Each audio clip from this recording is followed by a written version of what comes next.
Today in my life, asinahan nga sa'yo nagamata for today video tay. Charot. So mga kamanshibok, wala naman tayo mahimo kay inahan naman jud nga mumatatag sa'yo. Kay na jud tay, obligasyon sa kinabuhi ang atong junakis nga usara man kabuo. O karong adlaw mga kamamshiboks no, first time na akong naglihok nga ako tanan. Kay wala akong bana na sa ospital gabantay sa iyang iwan. Kaya among sabot sa akong bana dati mga kamamshibok, siya ang mumatag sa'yo.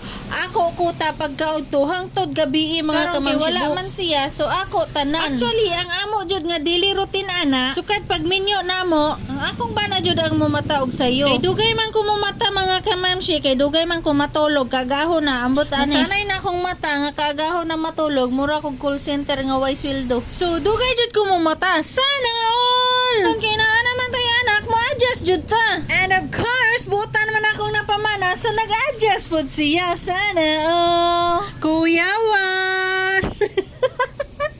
Siyempre, kinsa jud magsinabtanay kamera pod nga duha. Siya, tama na nga chika, chismis pa more. So karon mga kamamshiboks, kay Friday naman, last day of school na niya ron. Pero sa public school, walay klase, kay gainulan. Sa amo, ana, kay naaraman po ang eskwelahan sa atbang. Thank you for watching mga kamamshiboks. Bye! Ugang akong ugangan na ang maghatod sa akong anak mga kamamshi.